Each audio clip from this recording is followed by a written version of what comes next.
Did you Welcome. work out if that is actually recorded? What recording? As in, our listeners might not hear that at the start. Oh, Zoom it's is telling no, us we're being recorded. it isn't record. That message is not recorded in the meeting. So yeah, Okay. for anyone wondering why we've just started so strangely, Zoom, which is what we use to record this podcast, has a new feature where it announces to all the participants that it is now recording, and then it announces at the end that it has finished recording. And I wasn't sure if that was going to appear on the recording when we did the recording. It does not. In case I'm anyone's glad we've solved that. Yeah, I'm glad yeah, we've solved exactly. that. How are you doing, Az? I am well. I am well. I am. I've had a weird morning, but you're now going to bring me back on track, and I'm going to have a great. Okay, So I'm not too good. worried about it. But so it's no issue. I am well. Did you enjoy the rest of your vacay? Yes, I did. I did very much. I'm actually relocated today to a new spot for this podcast. For my birthday, I got a chair, my own chair. So It's I'm beautiful. enjoying sitting in my Chesterfield own chair. My growing up, my dad had a chair that was his chair. We were obviously allowed to sit in it. It was a spinny one. I used to enjoy spinning around in it, but when he was in the room, it was his chair. So I thought, being of a decade of 40, I'm really pleased that I have Needed a my own chair. chair now. Can you relate to anything? Did your dad ever have you got a chair, as? Well, I've got I where I sit here is my desk, and this is like my area. So again, people can come sit here if they want. If you need to write something or sign something, but this is my domain, my little corner of the house, my little Your space. place? Yeah, Yeah, yeah, yeah, yeah. yeah. I've because I think I was very much agitated on the last podcast, for a better word. I'd I say couldn't so. get to grips with where I was at all, but quite funny actually. In between doing things and that, I don't know if this is related, but I became really clumsy as well. I kept knocking stuff over. I broke a glass. I broke a garden ornament at my mother-in-law's over the weekend in between the trips. It was like, yeah, it was a weird thing. But no, I'm really, really good now. I think I've recovered, not just rested now, Good. which is a big thing. And I think there's something because we were trying to find a bit of personal development advice, weren't we, last week, where I was caught in this moment trying to relax on holiday. And I think what really helped was getting a perspective on the bigger picture. By that, I mean the bigger picture of who we are and everything else. So I find that perspective is a great tool. And I think I've just lost that slightly. Yeah, which is easy to do when you get caught in the thick of it, I think, which is I think what was Yeah, happening a little bit. yeah. You get caught in the minutia, and then you kind of, like you said, you don't look at the wider thing, as in what it means in the long term. I think I was just getting annoyed because I was like, I'm meant to be having a holiday. I want to chill and have a holiday. It's Yeah. my holiday. And I was enjoying it. I was chilled in that, but I was questioning it. I think that was the big thing. Yeah, it's a bit like when people try meditation, like early days try meditation, they're like, I want to clear my mind. I'm going to clear my mind. But is Yeah. this clearing my mind by thinking I'm clearing my mind? And you get in a bit of a loophole where you're just not sure if you're doing what you're meant to be doing. Yeah. You said you've had a bit of a funny morning. I've had a real good morning because we just had a message to say that we're not homeless next week. We've got a home Whoop, to whoop. move into, which is good. Okay, still not quite where we want to be with it, but we've actually got somewhere to move to. So it's like, whoa, wipe the sweat off the brow for a moment. But yeah, you said you've had it. You need to be pulled back on track. Yeah, Can we I delve into had that? so I was recording something this morning for another project. It took about an hour, and then I thought, for whatever reason, which I never do think, but I was like, I'm just going to check that recording. And lo and behold, there was a weird buzzing noise in the background where I got one of the settings Ah, wrong. And it's basically, I know this is a topic I wanted to bring up today. It's 1 hour that has now been, there's no better word, wasted. Like that hour is gone and I haven't learned anything from it, and I haven't gained anything from it, because I know about that setting. I've not learnt. All I guess I've remembered is that I need to check settings before I hit record on stuff. But yeah, it's one of them things where I know I've just lost that hour, and now after this, I'm gonna have to sit down and re-record that, or find another hour to fit it in. But I'm not too fussed about it, because I was like, I'm gonna come on, I'm gonna speak to JC, I'm gonna finish in a good mood, and if anything, I'll re-record it in a better place anyway. So it's not getting to me. But in that very moment where I checked it, I was like, damn. I don't know if you can relate to a moment where you just know, well, that was just a waste of time. No lesson learned, nothing provided. That was just wasted time. I can't give an example right now, but going to weddings probably. Yes. I'll put that in there. Can we talk about this for a minute, please? Yeah.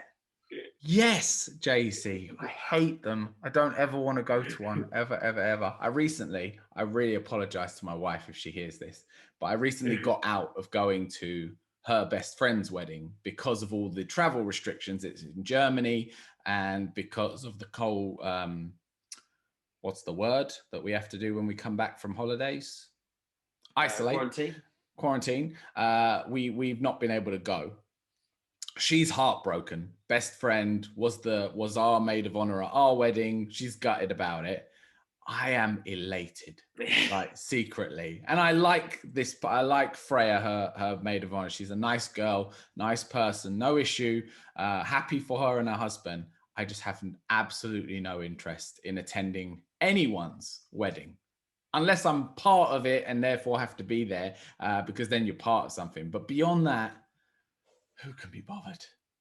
Who can be bothered? Yeah. What a waste It's just of time. it's that sitting down in the evening, especially when everyone's like pissed and they're talking about whatever of it, and it's like I could be doing a lot more productive stuff right now. My thing is that it's too long. I have no issue coming out for an hour on my weekend to celebrate your love. Let's do it. I'm up for it. Let's go. Yeah. I'll raise a glass. I'll put on the suit. We'll take a picture. It doesn't need to be all day. I don't need to be there all day. That's your day. You spend all day there. Have me round for an hour. And I don't mind what hour that is. I'll sit in the church or I'll come to the party. But do I need to do both? I don't want to.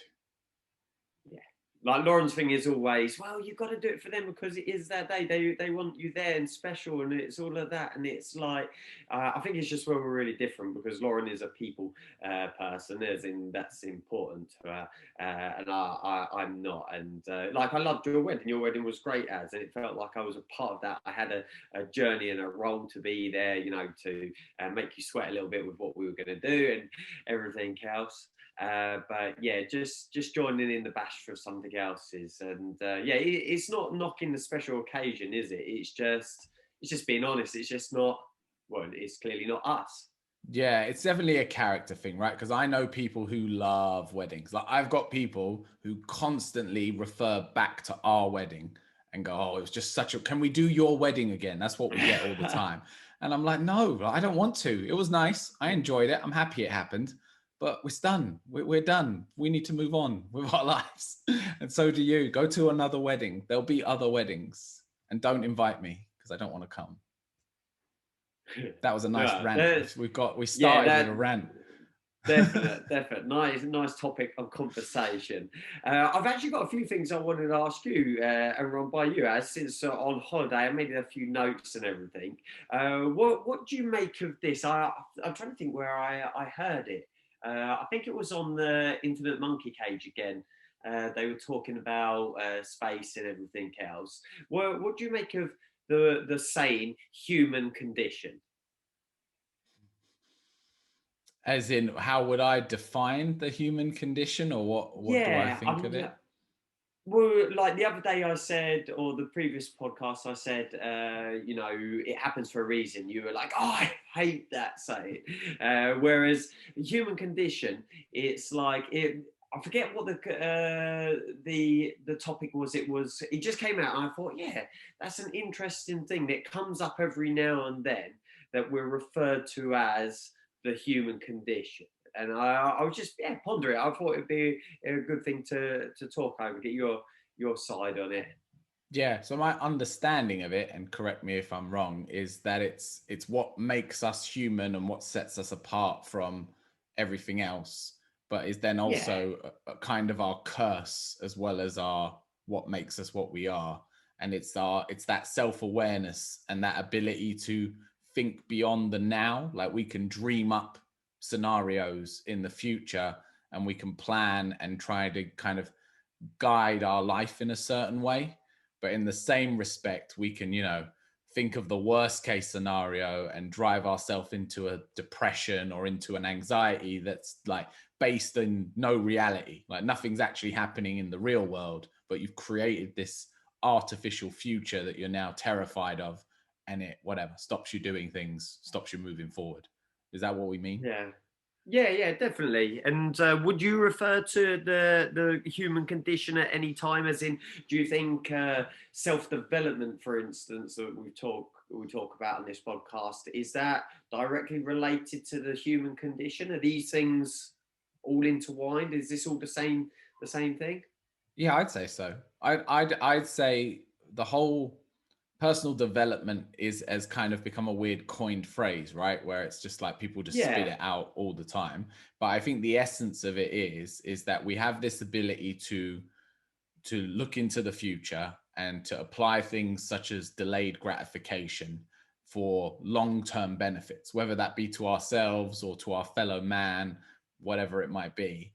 But we have a choice because we also have the ability to just go through life. We can be similar to a dog where we can just go through life, let it carry you where it carries you. And a lot of people live their life like this.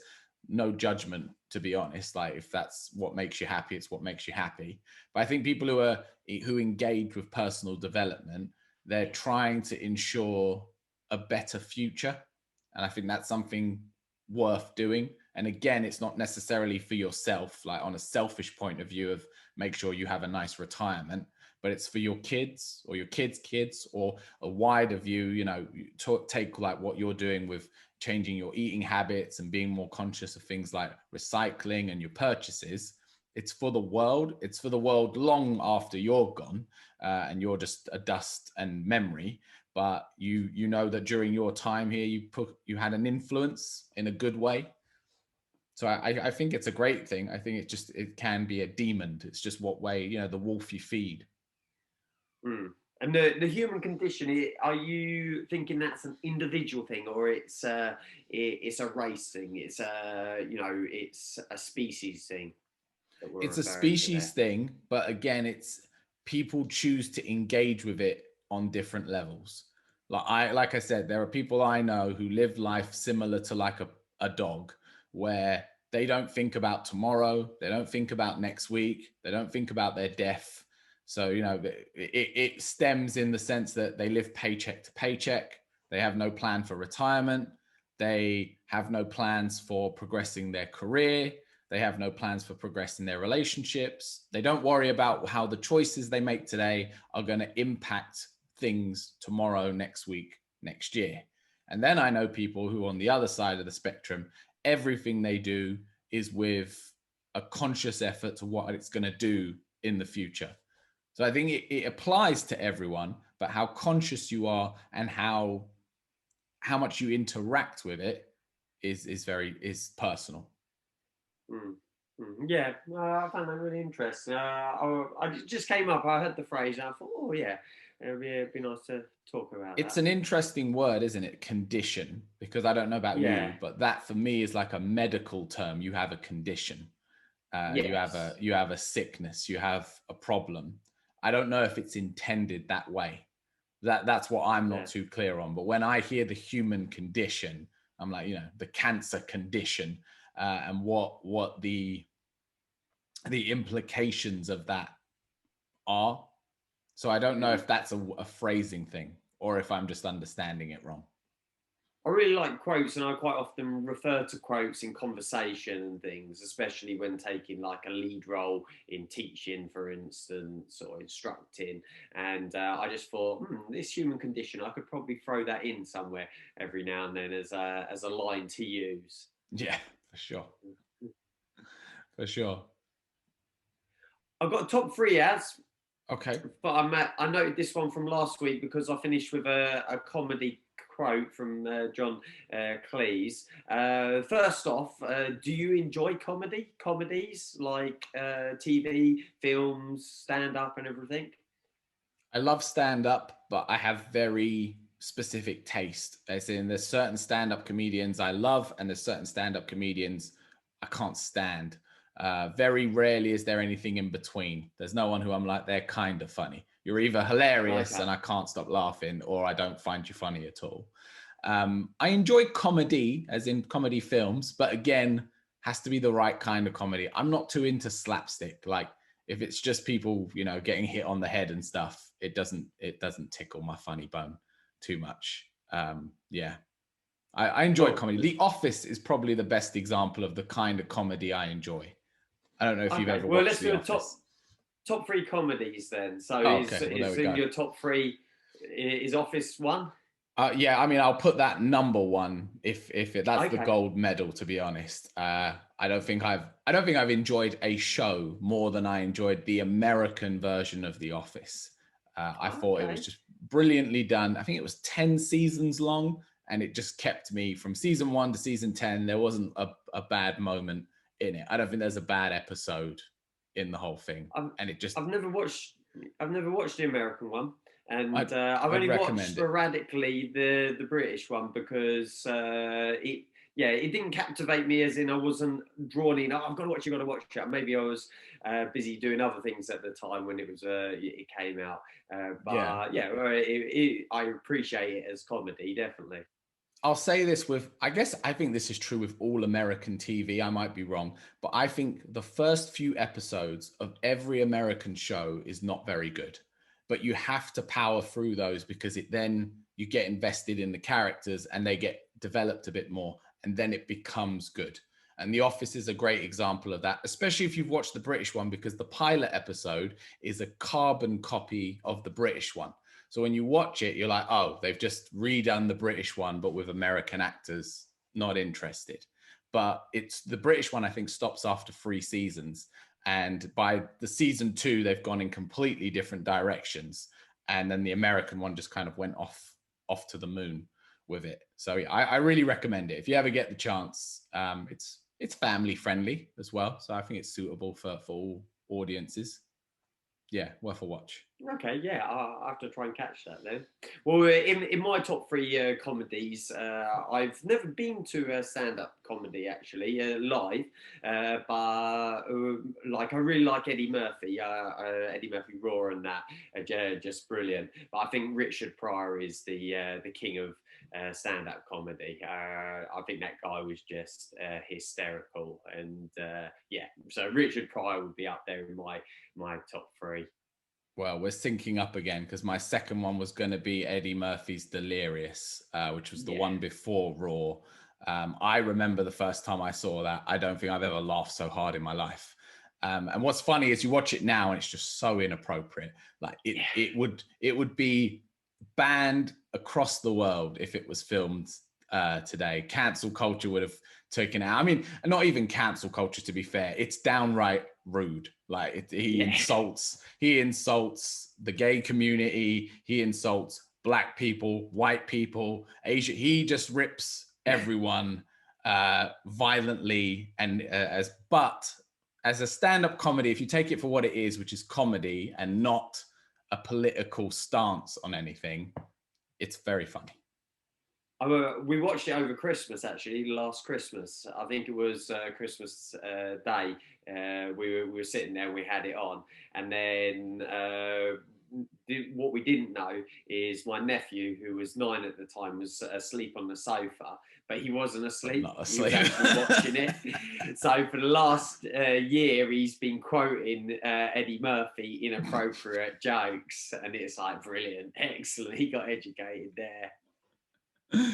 Yeah, there's nothing quite like that for an education. I'm going to call a series now. This would be difficult to do a comedy series. I might actually have to go for two, but I liked Faulty Tales. Like my brother, I think I said we were talking on holiday. That's like his favourite comedy series. I wouldn't put that as my number one. I enjoyed Only Fools and Horses, but I thought that they sold out. It would have been nice if they had stopped it when they became millionaires. I Yeah, felt they sold out after that. agreed. I really, really loved Red Dwarf growing up, the original one, not the rebooted ones. But I happened to see a bit a little while ago, and it is like so dated now. You know, the cardboard cutout sets and everything else. But Yeah. I love the sci-fi aspect. But I'll give my next one as bottom, Rick Mao. Okay, Bottom. that's a classic. I just thought that was absolute brilliance, and Eddie Hitler and oh yeah, it was great. I would happily put that on, and well, it's making me smile and giggle just thinking about it Just again. thinking. Yeah, yeah, good. That was just good old fashioned comedy. I think really Yeah, good writing, really well done, and simple when you think about it in terms of like the sets and stuff. It wasn't anything overly complicated. So it was just the writing kind of had to carry the show, of which it did. yeah, yeah, Yeah, yeah, great definitely. choice, great choice. I'll do a film for the last one, just so we get a nice mix, and I'll do a recent film so that not everything is for 30-year-old pluses like ourselves, or going into 40 now. Happy birthday, by the way. I don't know if we Oh, mentioned thank your you, birthday on the thank last one. you. Um, I will go with the film Tag. I don't know if you've seen this yet. No, I haven't. No. Oh, So I'm going to write I, this down in my please film write it notes. down because it made me think of our friendship group, in particular when we visit tournaments, ding, and our silliness just comes out as a I bunch of think grown men. Cece's seen this and told us about this actually. Now you've said, but yeah, continue. Yeah. So basically, I'll give you the short story without spoiling anything for you. It's a group of four guys who have been friends since they were kids, and their entire life they've played a game of tag. So it's been an ongoing thing as kids, and now they're all grown ups. They're all, some are doctors, some are lawyers, they're all professionals, but they continue 1 month of the year to play this game of tag. So wherever they are in the world, they will, fly over, and at any point they can turn up and tag your it. Person who's it at the end of the month does some kind of a forfeit. And it was actually based on a real life story. So there was this actual group of friends who did this, and this was a thing, and they were all they're all starting to die because they're getting so old, but they continue to play this game. And it was the premise was don't grow up, get older, but don't grow up. Don't lose that fun inner child, that part of play that we tend to give up as we become adults. It's just a very funny film, very well written, great comedy. It is a bit slapstick, but in a really well done way. So yeah, well worth a watch. I was trying to think, as you were saying that, I was trying to think of a more recent comedy to mention, but I can't really as a Yeah, film. it's tricky. Yeah. Uh, There's yeah, not many. That's why uh, it stood out when I watched it, because I did find it really funny. Hangover wasn't too bad. I enjoyed the first one, and then it got a little bit like it's kind of just repeating the same formula. jokes. But Yeah, yeah, yeah. but I enjoyed the first one.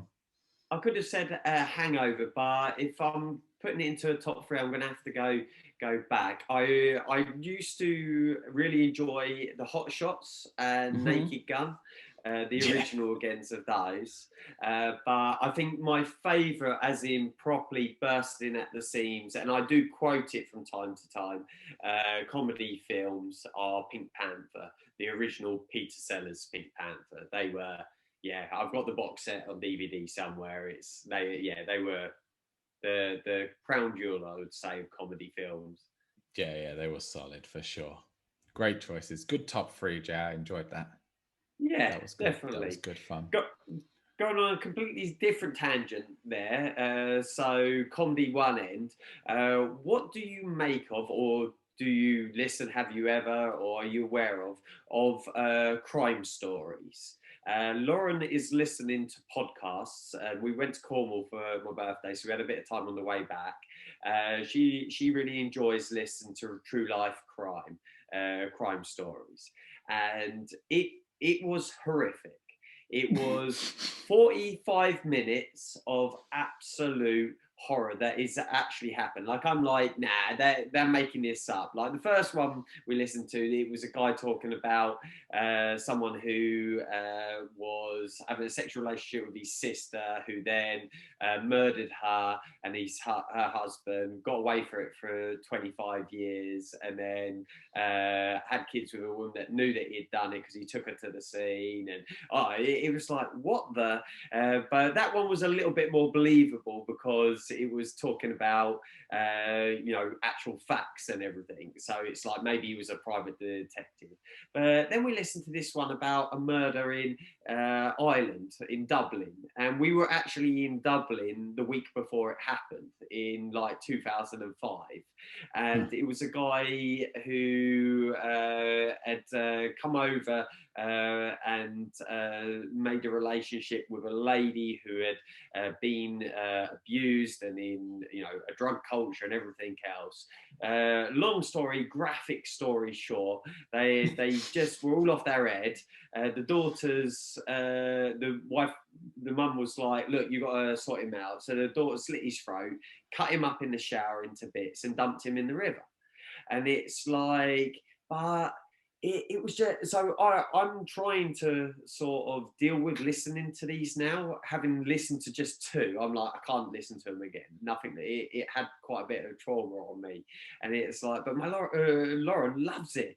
My wife loves it. Are you familiar with the true crime thing? I'm just nodding along with you on how you feel about it, to be honest. My wife loves them. I was, in a household of girls. My mum and sisters love them. So I'm going to make the assumption, sorry if I'm wrong, that it's a womanly thing, that ladies seem to enjoy this stuff. Don't know why. And the big thing is what you said. They seem to be able to disassociate with it, as in they can listen to it for what it is and find it entertaining without it having any impact on them personally. Whereas I'm like you, I feel traumatized listening. And it's not that I'm a prude, because I have no issue with violence. I have no issue with, if we were at a tournament and someone's leg snapped in half and it folded over, no issue. It's in the tournament. These things happen. Accident. Grim, but accident. But when it's stuff like that, don't want to know. Don't want to hear it. Don't want to listen to it. Definitely don't want details. Not interested. Like, this one, it was the Dublin one. It was two sisters or two ladies do the podcast, and it was done very jokingly as well. And I wasn't offended by them, but it's like, you're making entertainment out of this, and I don't know if that's right. Like, they're talking about and having a giggle about how they chopped his head off, went to the park and tried to bury it under a bench, but they didn't bury it enough. And then they had to go back a few weeks later and move it somewhere out into the woods and that, and having a bit of a giggle about it. And then they're talking about how they had to keep mopping all the bone and flesh out of the sink because all the blood wasn't draining the way. And I'm like, this is really, yeah. I'm not sure I can deal with it. Like, how do you know that this happened? And it's like, you must be making this up. But yeah, to an extent, for you're sure, not. right? We're not going to do top 3 top crimes, are we? No, I'm not into horror films, and it's not that I'm scared of them. Same. I'm just not interested. It just doesn't appeal. I don't want to see blood and guts like that, or people being terrified. I don't find that entertaining. I don't find it interesting. Same for crime. Same for all these true crime series that you get. Same for TV dramas, which are fictional versions of it. It does not. It does nothing for me, and I'd just rather not. But yeah, I always say, how can you enjoy it? They're like, it's just entertainment. It's not, it's not, even when it's real, they're like, it's not real, as in it's not happening right now. It's just, it's a reenactment. It's a drama. I'm like, I know it's not real, but it's still grim. It's still, why would you want to invite it in? But they can separate it, and that's the difference. They don't walk away from that then feeling ick. which I can't do. Yeah. So it's, you know, Yeah. each to their own with it. But yeah, you have a friend in that one. I'm not on board. Bring Not it on back to a board. bit of lighter conversation. Please. And this, you mentioned it earlier. I can't remember in what context now. I wrote this down. I was listening to, again, the Infinite Monkey Cage podcast, and I've listened to quite a few in relation to space. And the one I was listening to the other day that I've caught up on from the other year was the 50th anniversary of the moon landing. And this came up in the conversation. And I can't remember, again, I'm not quoting the context for it, but they were talking about investing your time into liking something, that you have to invest yourself to, like, it's different to invest in yourself to get good at something. So, for instance, I know very well that, hit that bell, as a practicing martial artist or Mm. sport or anything like that. If you want to get good at something, you've got to invest time. You've got to grind. Even a natural ability at something, you've got to work it. You've got to invest to get good at it. But the reason I brought this up is because I thought it was an interesting way of thinking that I haven't thought before. Is sometimes you have to invest yourself into liking something, and there's a simple explanation to it. I found that with wine. So I never, growing up, was into alcohol in a big way. I never went out drinking loads. My sport was always first and those kind of things. I wasn't teetotal. I would have a drink here and there, but I didn't actually enjoy the experience of alcohol. I think maybe with a lot of what went with it, with hangovers and that kind of thing, I didn't pursue it. But in recent times, I've got to enjoy red wine when usually I would have never have asked for a glass of red wine. I would have never have had a favorite red wine, but now I have. And looking at it, it took time to invest into that. Am I making sense? Yeah, loads. I think another example you could probably draw to that is the NFL. You don't play Yes. American football, but you enjoy the sport and you invested time to understand the sport, and therefore now you can enjoy it because you understand what you're looking at. Yeah, so it's not the same as investing time to get good at something, is it? No. Like, I'm not doing it for a practical reason. I'm not doing it to make money, to make myself fit, to fix something or anything else. It's almost like a recreational kind of investment, isn't it? You're doing it just because you think you might like it or you want to like. I don't know, yeah, I just thought it would be interesting conversation. Yeah, I think it comes down to you go down I call them the rabbit hole. You go down the rabbit hole with something and you realize there's a lot more depth to it than what's on the surface. So red wine is a great example of that, because if you gave any red wine to any person who knew nothing, they would go, yep, that's red wine. Yuck. Ick. No, thank you.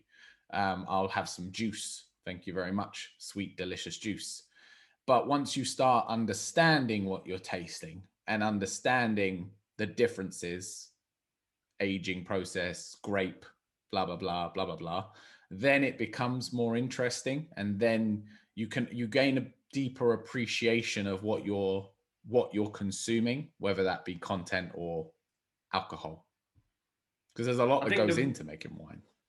I think the wine came about also because Lauren really enjoys red wine, and I think I made an effort in the first place so that we could both enjoy it together at a meal, Together. for instance. I Yeah. don't know if something came up. It was like, oh, why don't you just try it or something? It was something like, I don't remember.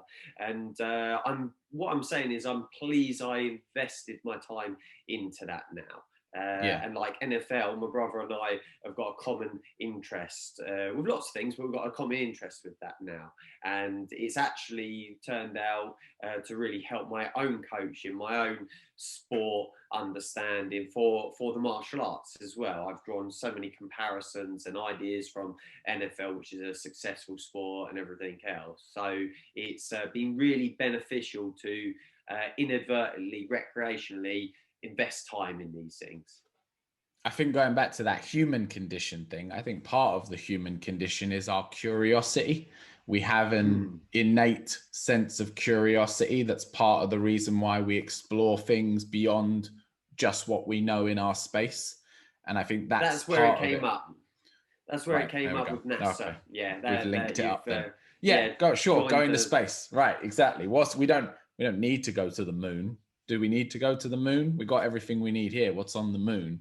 But it's our curiosity of that very question. What's on the moon?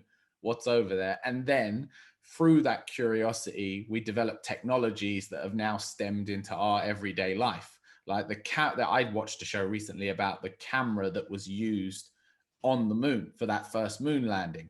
And they were talking about all the technology that went into making a camera that was going to work in space without the ability really to go test. You couldn't go up into space and just test it out as you were going. You had to build it here based on the theory and then take it out there and see how it fared. But now all that technology has trickled down into the cameras that we would buy every day and way beyond that, ever since. So I think that's the curiosity is an important thing for us, and it doesn't always necessarily need to be directly beneficial. Because the big argument with space travel is, why do we spend billions on doing it when we still have things like cancer and stuff to sort out, poverty on Earth? But a lot of those solutions end up getting solved through our curiosity onto other things. Yeah, And like you that's the said with the exact word. NFL. That's the exact word, the curiosity. I think that's a recommendation for this week, isn't it? Yes. Be curious. Have some curiosity, if that's the right word. Yeah, and In what you open-mindedness. do. Explore something that's outside of your normal wheelhouse. You don't need to like go deep, but don't be afraid to look at something. I had it recently with basketball.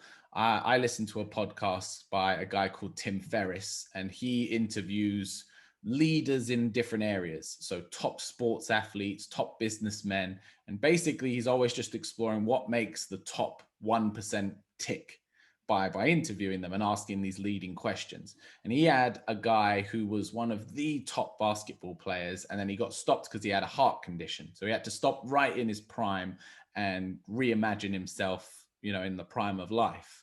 But whilst having their discussion, they were talking about basketball and the stuff that the layman don't know in terms of the positioning and the formats of the team and what they need to think about as a player. And suddenly I found myself interested with a sport that I've never really given the time of day to, because you suddenly have a deeper understanding. So you then have a deeper appreciation.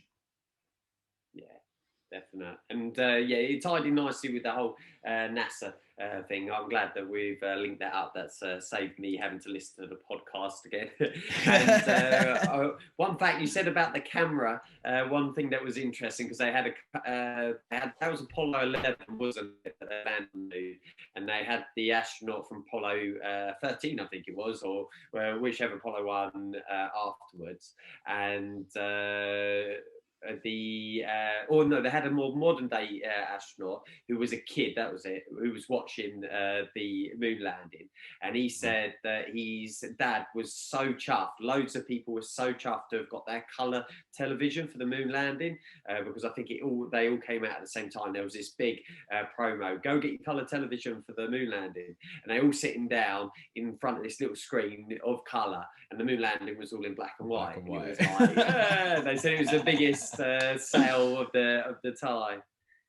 That's genius. As I'm busting for the loo, I've been rehydrating. I'm dying for a wee. Should we finish off with a quote? A quote and run. Yeah. Have you got one ready? I've got one perfectly poised for today. Okay, let me go with mine. I was trying to find one linked in with some of what we were going to talk. I thought we would talk about today, and I've ended up not finding what necessarily I wanted to, but I really liked this one. Try to make sense of what you see and wonder about what makes the universe exist. Be curious, and however difficult life may seem, there is always something you can do and succeed at. It matters that you don't just give up. And that was Stephen Hawking. Nice. So look, once again, we are perfectly synced. So this is the scientifical grandfather to Stephen Hawking, Albert Einstein, said, "The important thing is to not stop questioning. Curiosity has its own reason for existing. I have no special talents. I am only passionately curious. And you had that ready before we even spoke about curiosity. We're on a different plane of existence today, Jay. We're operating on a higher sphere. That's what's happening. Awesome. And well, you better get your owl back. Now that I don't know why you just saying that made it hurt. It didn't hurt up till then. Then you said that, I'm like, yeah, I've lost an hour. Yeah, no, I'm gonna go get it back. It's fine. Who needs sleep? Well, not me. Like, share. You know, you probably found us on some kind of podcast platform, some kind. Or watch us see our lovely faces on Facebook. No, not Facebook. Yeah, we are on Facebook and YouTube. We've got clips on Facebook, but we are on YouTube for the full episodes. We will see you on the next one. Yeah. Peace. Peace out.